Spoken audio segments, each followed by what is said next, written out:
আজকে আমি এই মুহূর্তে তোমাদেরকে কিছু গুরুত্বপূর্ণ তথ্য আমি দিতে চাই যে তোমার পুরো পড়াটাকে তুমি কিভাবে এই 2 মাসের মধ্যে সাজিয়ে নিবে। সেটা হচ্ছে এই 2 মাস কিন্তু তোমাদের জন্য খুবই গুরুত্বপূর্ণ। যারা সবাই পড়াশোনার কি বলে একবারে মহাসমুদ্রের মধ্যে ভেসে যাচ্ছ, আমি তোমাদেরকে বলবো তোমাদের এই সময় রিভাইজ করতে হবে। তুমি যদি রিভিশন না দাও, রিভিশন কমপ্লিট হয়, রিভিশন করতে হবে, প্রচুর রিভিশন করতে হবে। ধরলাম তোমার পুরো সময় তুমি 14 ঘন্টা পড়ো। কত ঘন্টা পড়ো? 14 ঘন্টা পড়ো। ধরলাম যে তুমি প্রতিদিন 14 ঘন্টা পড়ো। আমি বলবো তুমি এই 14 ঘন্টার মধ্যে তুমি 5 ঘন্টা, তুমি 5 ঘন্টা রিভিশনের জন্য রাখো। 5 ঘন্টা রাখো রিভিশনের জন্য, রিভিশনের জন্য। আর বাকি থাকে কত ঘন্টা? 9 ঘন্টা। 5 ঘন্টা যদি তুমি রিভিশন দাও 14 ঘন্টা থেকে, বাকি থাকে হচ্ছে 9 ঘন্টা। এই 9 ঘন্টা তুমি অন্যান্য পড়াশোনাগুলো করো।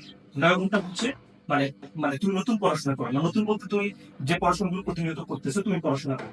সো এটাও পড়াশোনা, এই রিভিশন তো পড়াশোনা। বাট এই 9 ঘন্টা তুমি হচ্ছে কি করো, তুমি পড়াশোনা করো এবং এই 5 ঘন্টা তুমি রিভিশন দাও।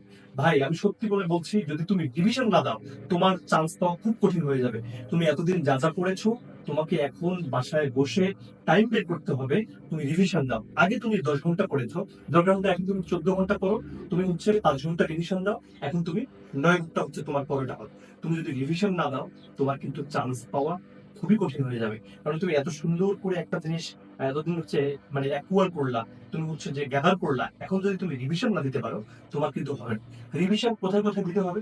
অবশ্যই সাধারণ জ্ঞান দিতে হবে, অবশ্যই ম্যাথমেটিক্স দিতে হবে, অবশ্যই বাংলা দিতে হবে, অবশ্যই তোমার হচ্ছে যে আরো যে তোমার অন্যান্য সাবজেক্ট গুলো আছে সেগুলোতে তোমাকে রিভিশন কিন্তু দিতেই হবে। ইংলিশ রিভিশন করতে হবে, বাংলা রিভিশন করতে হবে।